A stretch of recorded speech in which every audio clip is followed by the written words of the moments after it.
비트코인의 검열 저항성에 대해서 여러분들께 좀 말씀을 드리려고 합니다. 우리가 비트코인의 가치를 이야기할 때 금과 비교해서 많이 이야기를 하죠. 그래서 비트코인은 첫 번째 가치 저장 수단으로서 금과 비교했을 때 굉장히 우월한 특징을 갖고 있습니다. 제가 한번 보겠습니다. 자, 금이 그토록 가치가 있는 이유는 이런 특징들 때문입니다. 일단 희소하고 내구성이 있습니다. 그리고 이동이 가능하고 쪼개지죠. 그리고 검증이 가능하다는 이런 특징 때문에 금이 금대접을 받고 있는 겁니다. 그런데 금을 살펴보면 금은 현재 22만 톤이 채굴되어 있습니다. 그리고 1년에 연간 생산량, 추가되는 생산량이 1.5% 정도밖에 안 되기 때문에 금의 공급이 매우 제한적입니다. 그러니까 금은 매우 희소한 자산이다. 희소한 자원이다. 이렇게 사람들이 받아들여지고 있는 거죠. 그리고 금은 녹이 슬지 않고 오래 보관한다고 해서 부피나 질량의 변화가 없기 때문에 내구성도 매우 뛰어납니다. 그리고 금은 이동 가능하긴 합니다만, 그래서 포터빌리티가 있다고 생각합니다. 모빌리티가 있다고 생각하지만 금을 1억 원어치 이 정도 10억 원어치까지는 우리가 가방에 넣어서 옮길 수 있다고 치지만, 만약에 1000억 원 1조 원을 결제해야 된다고 하면 과연 금을 옮겨서 결제를 할 수 있을까요? 그러니까 이동하는데 매우 비용이 많이 든다는 거죠. 그리고 금이 가분성이 있긴 합니다만, 금은 이론적으로는 머리카락 10,000분의 1 굵기로도 갈라질 수 있다고 이야기하지만, 실제로 금을 가져와서 10,000원어치, 20,000원어치, 50,000원어치 이렇게 잘라서 거래를 하기엔 대단히 어렵습니다. 그리고 결정적으로 금은 그 금이 100% 금인지 아니면 다른 물질을 50% 섞은 그런 금인지 우리가 구분하기가 대단히 어렵죠. 그리고 금도 99%, 99.99%, 99.9999% 금의 가치가 다 달라집니다. 그런데 우리 같은 일반인이 누군가 금을 갖고 와서 현금으로 바꾸거나 다른 상품이나 서비스로 교환하려고 할 때 그 금의 순도라는 걸 우리가 정확하게 확인해서 가치를 측정하기가 매우 어렵습니다. 그에 비해서 비트코인은 공급량이 2100만 개로 딱 고정돼 있고, 금처럼 인류가 영원히 채굴할 수 있는 것도 아니고, 어떤 금광을 새로 발견하거나 아니면 채굴의 어떤 장비라든지 채굴에 필요한 과학기술이 발달한다고 해서 채굴량이 늘어나지도 않습니다. 그리고 지금 비트코인의 지금 공급량은 이미 금이 연간 1.5% 정도 추가 공급되고 있는데, 비트코인의 공급량은 금에 비해서 지금 많이 떨어져 있습니다. 지금 1% 아래로 떨어져 있고, 그 다음에 듀러빌리티, 내구성 측면에서 봤을 때 비트코인은 코드로 이루어진 코인과 그리고 장부, 블록체인에 기록된 장부로 구성이 되어 있기 때문에 사실상 영구적입니다. 그리고 이동성은 말할 필요도 없죠. 비트코인은 전 세계 어디로든지 간에 클릭 한 번으로 손쉽게 전송을 할 수 있기 때문에 이동하는데 비용이 금처럼 이렇게 많이 들지 않고 아주 손쉽게 이동할 수 있습니다. 그리고 가분성 측면에서도 금은 쪼개기 어렵지만 비트코인은 1억 분의 1개까지 쪼개지니까 가분성도 금하고 비교할 수가 없죠. 그리고 이 검증 가능성이라는 측면에서 봤을 때 이미 비트코인은 우리가 거래할 때 그 노드라든지 이런 것을 통해서 다 검증이 됩니다. 그래서 우리가 개별적으로 검증할 필요가 없기 때문에 금과 비교했을 때 비트코인은 훨씬 우월한 자산이다, 이렇게 이야기를 하잖아요. 자, 이거는 금과 비트코인과 피아트 머니, 그러니까 정부나 중앙은행에서 발행하는 우리가 흔히 알고 있는 현재의 돈이죠. 이 세 개를 비교해 봤을 때 비트코인은 거의 완벽한 돈이라고 할 수 있습니다. 붉은색으로 표시되어 있는 게 단점입니다. 그리고 초록색으로 표시되어 있는 게 그것의 본질적인 가치를 떠받치고 있는 그런 요소들이죠. 그런 거 봤을 때, 자, 금은 가분성이라든지 이동성이라든지 검증 가능성 측면에서 가치가 좀 떨어지는 그런 요소가 있습니다. 그리고 피아트 커런시, 정부나 중앙은행에서 발행하는 돈을 보면 가분성이라든지 이동성은 뛰어납니다만 내구성, 희소성은 진짜 없죠. 마구 찍어내니까. 그리고 검증 가능성도 우리가 위조 지폐를 우리가 육안으로 검증하기가 대단히 어렵습니다. 그런 측면에서 봤을 때 비트코인은 모든 측면에서 가장 완벽한 돈이고, 심지어는 이제 트랙 레코드 추적도 가능합니다. 그 비트코인은 어디에서 어디로 이동했는지 추적도 가능하다는 그런 특징도 갖고 있습니다. 그런데 비트코인의 이런 금과 비교했을 때 혹은 피아트 커런시와 비교했을 때 이런 아주 본질적인 가치가 있습니다만, 비트코인을 진정으로 가치 있게 해주는 것은 탈중앙화된 금융 시스템이다. 탈중앙화된 가치 저장 시스템이라는 데 있습니다. 이것을 뭐라고 이야기하냐면 검열 저항성, 센서십 리지스턴스라고 이야기합니다.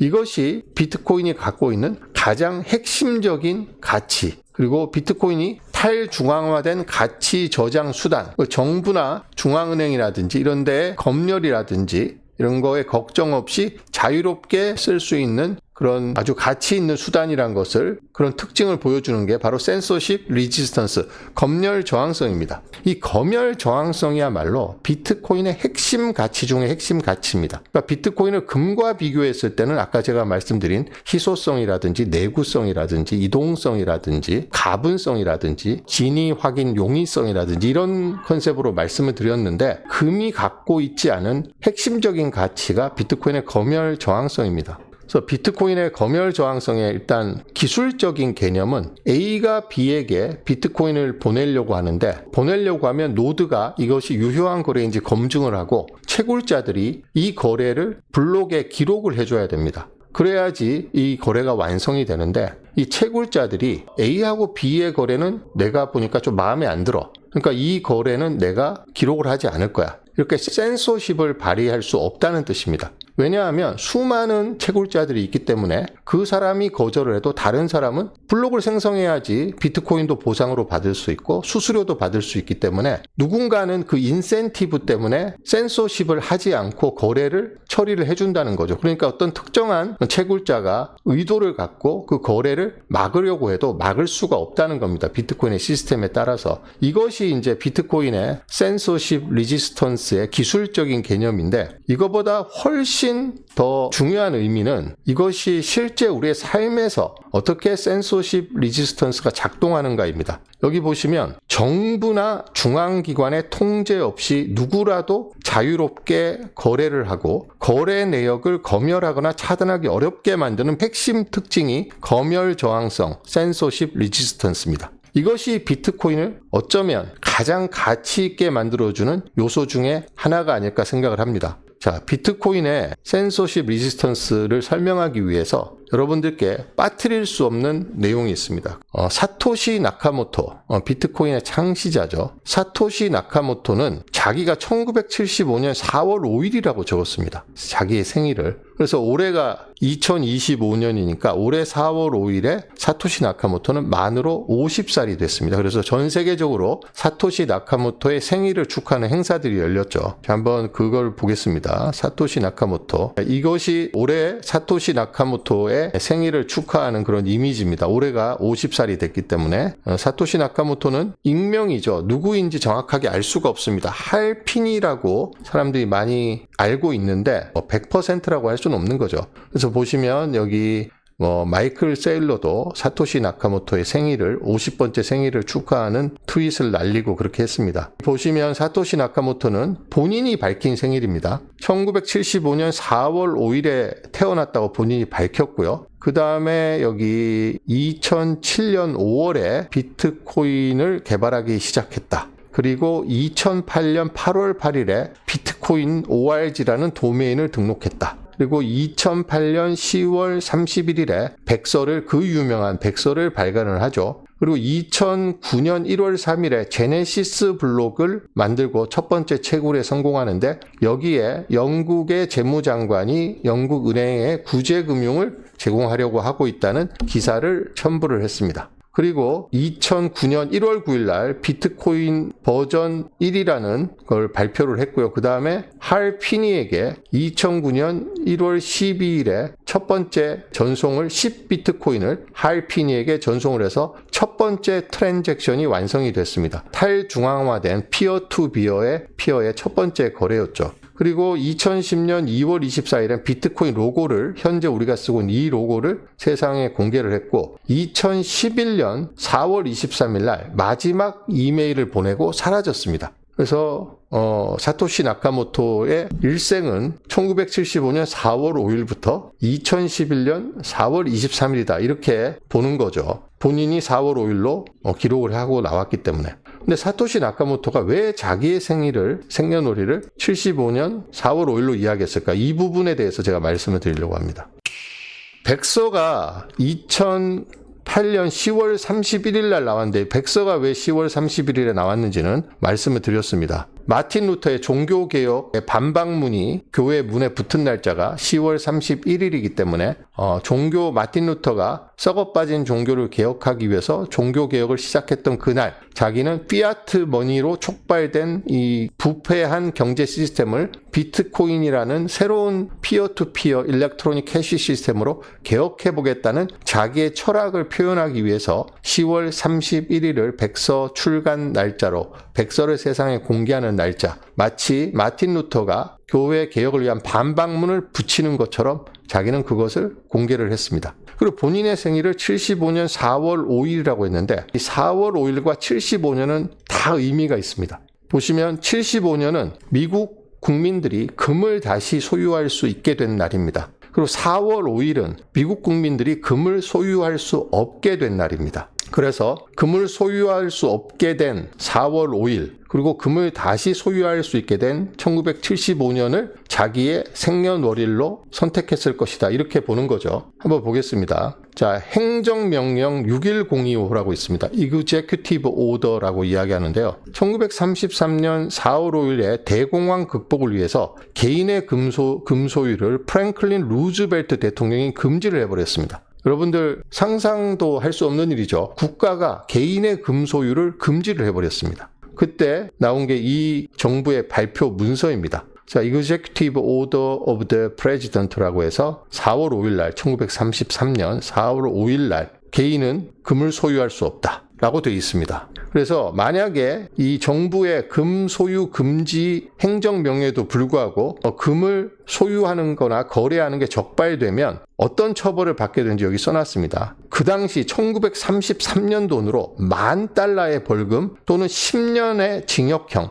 또는 보스 둘 다입니다. 벌금도 $10,000 되고 징역도 10년 살아야 됩니다. 얼마나 무시무시한 법입니까? 지금 $10,000만 해도 1,400~500만 원 되는 큰 돈인데 1933년에 $10,000의 벌금이라뇨. 그리고 10년의 징역형 혹은 둘 다 얼마나 무시무시한 법입니까? 이 법이 언제 발표가 됐냐면 4월 5일에 발표가 됐습니다. 사토시 나카모토의 생일이 4월 5일인 것은 이런 정부가 이 센서십, 정부가 개인이 소유하고 있는 자산을 마음대로 압수, 몰수, 거래 금지를 해버릴 수 있다는 거죠. 그게 정부의 검열인 겁니다. 정부로부터 금은 실물이고 본인들이 집안에 숨겨놓거나 은행을 통하지 않고 바로 거래가 가능하기 때문에 금 자체는 굉장히 안전한 자산, 정부의 검열이나 정부의 입김, 정부의 간섭으로부터 자유로운 돈이라고 생각했는데 미국 정부가 1차 세계대전 이후에 경제위기, 대공황을 극복하기 위해서 개인의 금 보유를 완전히 금지시키는 아주 과격한 행정명령을 발표했던 겁니다. 근데 이 행정명령 61025가 얼마 동안 지속이 됐냐면 미국 국민들은 금을 갖지 못했습니다. 그래서 오랫동안. 얼마 동안 갖지 못했냐? 41년 동안 갖지 못했습니다. 그래서 이 금태환 정책은 포드 대통령에 의해서 1974년 12월 31일에 폐지가 됐습니다. 그러니까 1975년부터 금 보유가 가능해진 거죠. 그래서 사토시 나카모토는 본인의 생일을 75년 4월 5일로 생년월일을 기록을 했는데 4월 5일은 미국민의 금 소유 거래가 금지된 날, 1975년은 41년 만에 금 보유가 허용된 해입니다. 그것을 기념하고 자기가 왜 사토시 나카모토란 이름으로 비트코인을 만들었는지의 철학을 자기의 생년월일에 담기 위해서 1975년 4월 5일을 자기 생일로 선택을 했습니다. 그래서 재정적 자유와 정부 통제의 화폐에서 벗어나는 움직임을 나타내기 위해서 선택됐으며 이 검열 저항성은 비트코인 설계의 핵심 원칙입니다. 그러니까 정부나 금융기관이 내 자산에 손을 못 대도록 하겠다는 거죠. 압류, 몰수, 거래 금지 이런 걸 은행 계좌도 아니고 지폐도 아니고 금인데 금을 갖고 있다가 걸리면 $10,000의 벌금과 10년의 징역형 너무 무시무시하지 않나요? 그래서 미국인들은 금을 갖지를 못했습니다. 41년 동안. 이게 우리가 알고 있는 가장 자유롭고 가장 민주적인 나라, 가장 선진적인 나라라고 알고 있는 미국에서 벌어진 일이고 미국인의 금 보유가 허용된 지는 이제 50년밖에 안 됐습니다. 여기 보시면 이게 이제 그때 정부가 발표한 금 비축 금지 행정명령 61025인데 보시면 국가 비상사태 국가에 대한 구제책을 제공하고 기타 목적을 위한 법. 그러니까 국가라는 것은 비상사태라고 생각되면 언제든지 저런 조치를 취할 수 있다는 것을 미국의 행정명령 61025가 뚜렷하게 보여준 거죠. 그러니까 우리는 아니 그게 뭐 정부가 그렇게 하는 게 말이 되겠어? 라고 생각을 하시겠지만 그럴 수 있다는 겁니다. 이를테면 한국에서 이번에 윤석열 대통령이 계엄을 선포를 했는데 만약 성공했더라면 뭐 국회도 폐지해서 비상입법기구를 만들어서 거기에 예산을 주려고 했는데 뭐 은행 계좌 동결했을 수도 있죠. 경우에 따라서는 어떤 조치를 취했을지 알 수가 없습니다. 지금 트럼프 대통령이 미국에서 취하고 있는 여러 가지 정책들을 보면 어떻게 미국 대통령이 저런 걸 어떻게 미국에서 이민자 단속이라고 저렇게 무지막지하게 집행을 할 수 있지? 이런 생각이 들 정도의 조치가 지금 나오고 있잖아요. 그러니까 정부가 권력이 뭔가 비상사태라고 스스로 판단을 하고 어떤 조치를 취하려고 하면 사실상 막기가 어려울 수 있다는 겁니다. 여기 자료를 보시면 정부가 돈을 압수한 4번의 사례, 비트코인처럼 검열에 저항한 화폐가 중요한 이유라는 내용의 기사가 있습니다. 이건 제가 번역을 해놓은 건데요. 이 매체에서는 4번의 사례를 들었습니다만 실제로는 4번의 사례보다 훨씬 더 많은 사례가 있는데 이 매체에서는 4번의 사례를 기준으로 이야기를 했습니다. 정부가 당신이 갖고 있는, 우리가 갖고 있는 돈, 재산, 자산을 몰수, 동결, 압수, 거래 금지 이런 게 가능하다는 거죠. 그것이 바로 중앙정부나 중앙화된 기관의 통제하에서의 돈의 위험성입니다. 중국에서 비트코인에 대한 열풍이 가장 먼저 불었던 이유는 뭘까요? 중국 사람들은 정부가 언제든지 자신의 돈을 빼앗아가거나 동결시키거나 압수하거나 이렇게 할 수 있다고 늘 두려움에 떨고 있습니다. 그래서 비트코인이 처음 나왔을 때 비트코인은 이런 검열 저항성 때문에 자유로운 돈이다 이런 인식이 중국에서 가장 먼저 확산됐기 때문에 중국인들이 비트코인을 앞다퉈 구매했고 한때 비트코인은 중국인의 크립토 커런시라고 할 정도로 중국에서 압도적인 보유량을 자랑했습니다. 채굴도 중국이 제일 많이 하고 구매도 중국인이 제일 많이 했습니다. 그런데 이런 검열 저항성이라는 비트코인의 핵심적인 특징 때문에 중국 정부가 비트코인의 채굴을 금지시키고 거래도 금지시켰습니다. 지금 보유만 금지시키지 않았고 채굴을 통한 비트코인의 신규 취득이라든지 비트코인을 거래하는 걸 금지시켰기 때문에 여러분들 뉴스 보셔서 아시겠지만 중국 여성이 영국에서 9조 원어치의 비트코인 6만 개를 돈 세탁하려다가 체포됐다. 이런 뉴스가 나오잖아요. 중국에서 비트코인을 갖고 현금화하기가 대단히 어렵기 때문에 영국에 와서 이것을 자금 세탁을 하다가 영국 정부에 걸린 거죠. The Chinese woman at the center of the UK's biggest ever cryptocurrency seizure.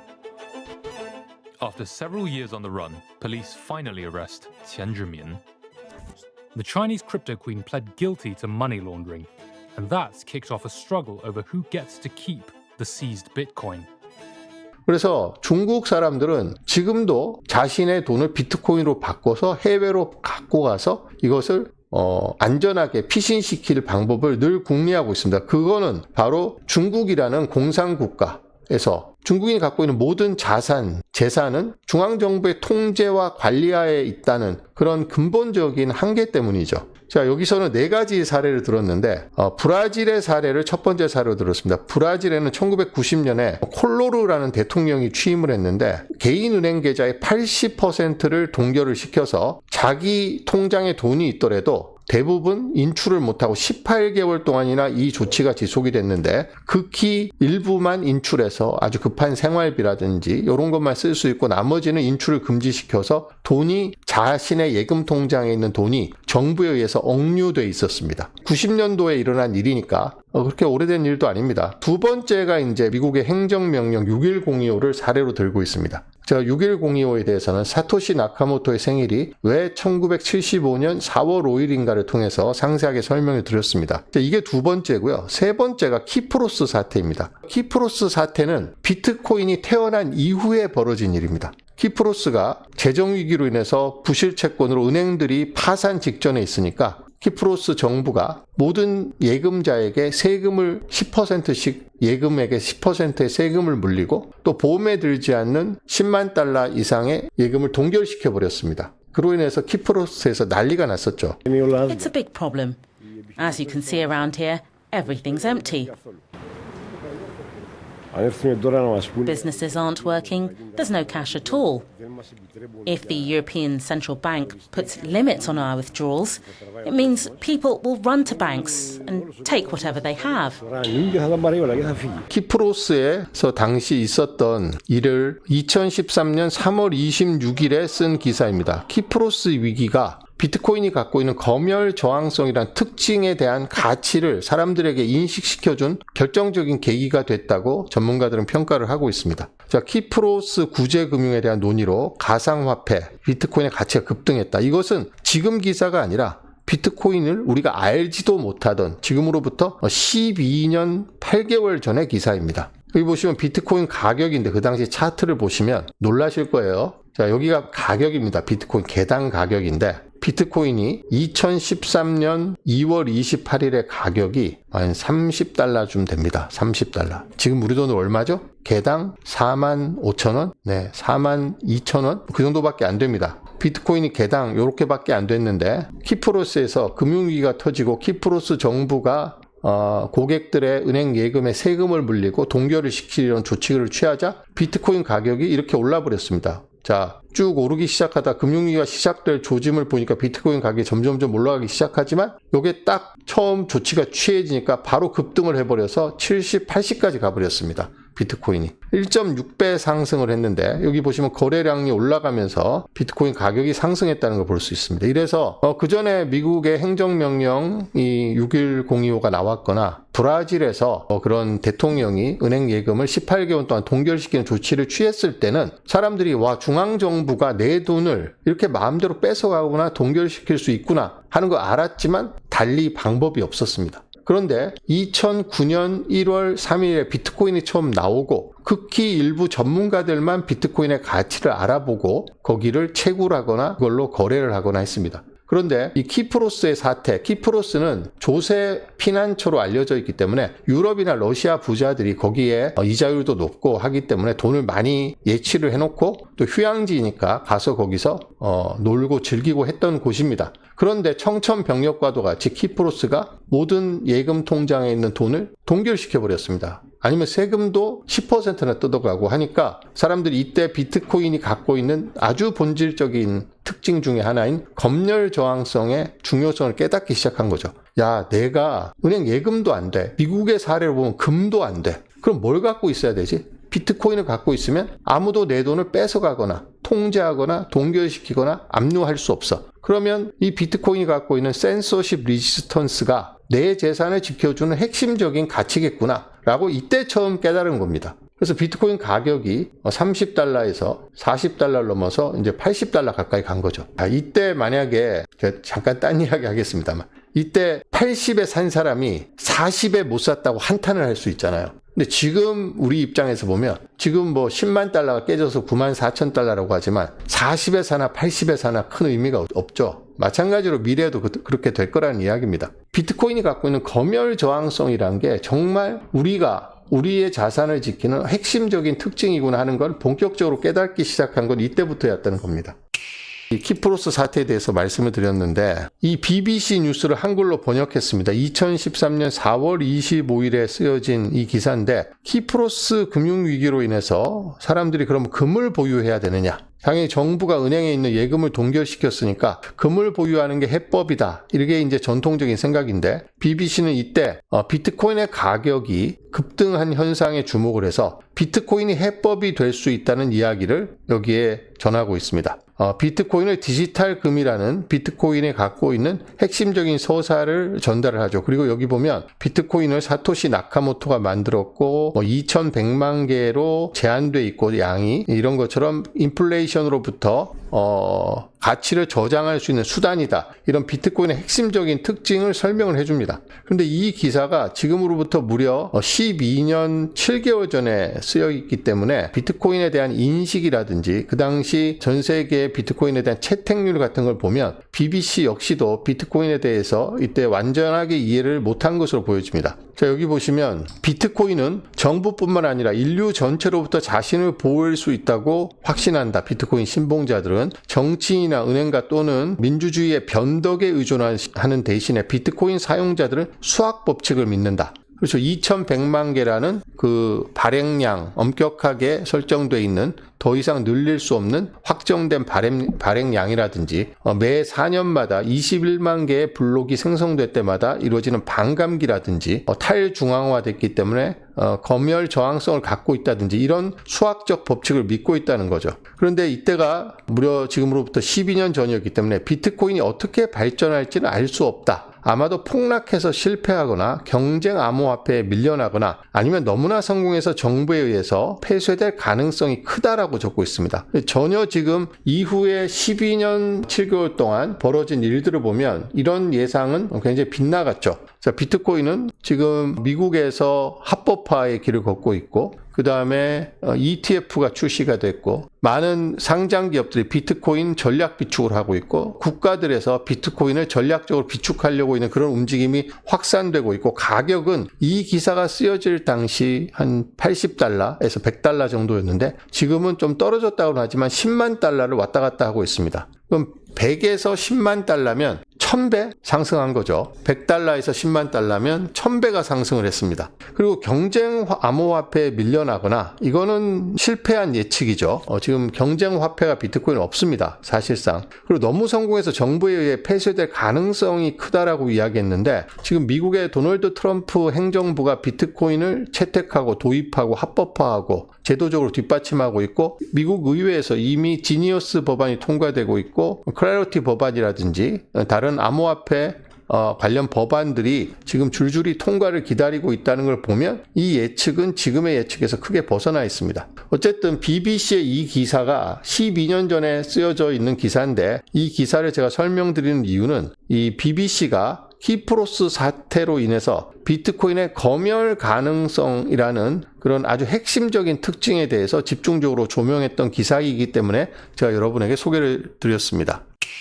그래서 제가 오늘 여러분께 말씀드리려고 했던 핵심적인 내용은 우리가 갖고 있는 예금, 우리가 갖고 있는 금, 정부가 어떤 비상대책을 추진하게 되면 예금 동결시킬 수 있습니다. 그리고 미국이 했던 것처럼 금을 정부가 거래나 보유를 금지시킬 수도 있습니다. 그리고 우리가 지금 비트코인이 검열 저항성을 갖고 있다고는 하지만 거래소에 비트코인을 넣어두면 거래소는 검열 저항성이 없거든요. 업비트나 빗썸은 검열 저항성이 없습니다. 그래서 만약에 정부가 업비트나 빗썸 같은 거래소에 오늘부터 모든 가상 자산의 입출금을 금지를 하라라고 명령을 내리면 일단 거래소들은 그 명령을 따를 수밖에 없습니다. 혹은 1비트코인 이상의 비트코인은 오늘부터 출금을 금지해. 혹은 비트코인을 팔아서 원화로 출금하는 것을 오늘부터 5천만 원 이하로 제한해. 이런 정부가 조치를 취하게 되면 거래소는 이걸 따를 수밖에 없습니다. 그래서 거래소에 비트코인을 갖고 있으면 비트코인의 핵심적인 가치인 검열 저항성이 상당히 훼손된다는 거죠. 그래서 비트코인에 갖고 있는 이 가치 중에서 가장 중요한 가치 중에 하나인 탈중앙화, 검열 저항성, 이 가치를 우리가 충분히 확보하기 위해서는 이것을 개인 지갑으로 옮겨서 셀프 커스터디를 해야 된다, 이런 주장이 나오는 이유입니다. 그래서 오늘은 제가 여러분들께서 조금 지루하실 수 있는 내용인데 비트코인이 갖고 있는 금과 비교했을 때 여러 가지 우월한 속성은 제가 이미 다 말씀을 드렸고 오늘 비트코인이 갖고 있는 속성 중에서 검열 저항성이라는 핵심적인 가치에 대해서 제가 설명을 드렸습니다. 그리고 사토시 나카모토가 자기의 생년월일을 1975년 4월 5일로 정할 만큼 비트코인을 만들 때 그 핵심적인 원리로 검열 저항성을 채택을 하기 위해서 고안을 했고 설계를 했고 그것을 자기 철학을 은연중에 드러내기 위해서 자기 생일을 1975년 자기 생년을 그렇게 정하고 생일을 4월 5일로 정했다는 점을 알 수가 있습니다. 오늘은 비트코인의 검열 저항성에 대해서 여러분들께 설명을 드렸습니다.